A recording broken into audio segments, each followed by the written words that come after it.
University के students हैं और मेरे किसान साथियों, मेरा नाम बब्बर सिंह है।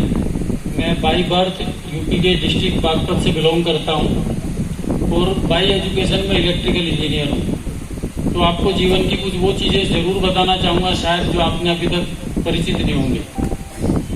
मैं मात्र फरवरी में हम लोगों की ट्रेनिंग हुई थी, तो मैं आप लोगों को बताना चाहूँगा कि अगर किसी भी नए बीकीपर को ट्रेंड करने में और उसको जिज्ञासा पैदा करने में मुझे मात्र आधा घंटा लगता है।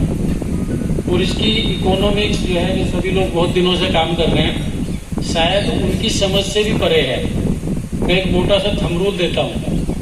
एज ऑन टुडे मेरे पास 1 एकड़ जमीन है और जो मेरे क्षेत्र में जो उस जमीन का रेट है वो 60 से 80 लाख रुपए उसकी सेल प्राइस है। दूसरी सबसे बड़ी बात है कि जो उसका रेंट है वो करीब करीब आप ऐसा समझिए कि साल का 60,000 रुपये है। अब समझने वाली जो चीज़ है कि अमूमन हमारा जो एक बॉक्स है वो करीब करीब 30 लीटर शहद दे देता है, 30 किलो। इसमें किसी बीकीपर को कोई डाउट है पुराने को? मैं जरूर नया हूँ पर कंसेप्ट मुझे बहुत क्लियर है।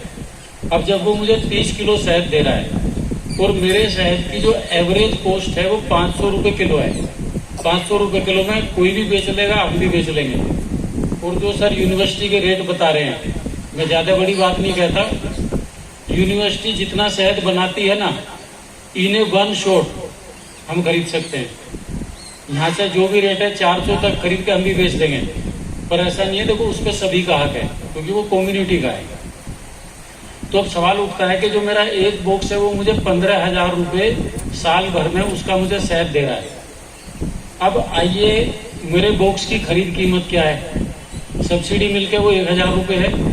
अगर मैं उसको खुले मार्केट में खरीदता हूँ तो उसकी जो कीमत है वो 5,000 रुपये है।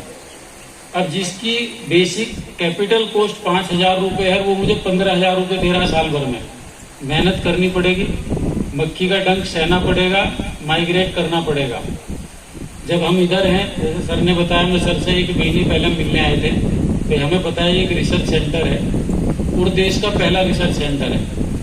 एक्रिप की रिपोर्ट को मैं हर साल पढ़ता हूँ। एक्रिपोन राइस है या एक्रिपोन शुगर केन है। ज़्यादा बड़ी बात नहीं कहूँगा, गन्ने की वैरायटी 3 साल बाद कौन सी आएगी मुझे पता है एज ए किसान।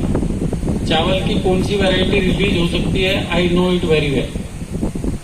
तो इन सब के बावजूद जब हमने एक्रिप की रिपोर्ट को पढ़ा, हम इधर आए, शर्मा जी ने दिल्ली के साइंटिस्ट लोगों का परिचय दिया, हम उनसे भी मिले। तो सबसे बड़ी बात है कि आप लोग एक तो उसको फॉलो करें। किसान के लिए थोड़ा मुश्किल होता है। अच्छा, जो स्टूडेंट्स है, मैं एक चीज कहूँगा, जो कि नाबार्ड के अधिकारी सर ने बताया कि देखिए पहले यूनिवर्सिटी का काम है रिसर्च करना, यहाँ से लेकर पूसा तक, और देश में करीब करीब 150 संस्थान है जो रिसर्च का काम कर रहे हैं। अब जो साइंटिस्ट लोग हैं, जो ट्रेनी है, अब मोदी जी ने बाद में इशारा किया कि भाई आप ऐसा करिए, सेल्फ सस्टेन होइए। जहां तक मुझे आइडिया है, इस देश में एक संस्थान सिर्फ CPRI है, सेंट्रल पोटैटो रिसर्च इंस्टीट्यूट, जो कि सेल्फ सस्टेन है। वो अपना बीज बेचता है, उसी से पैसा निकालता है। बाकी जो रिसर्च सेंटर है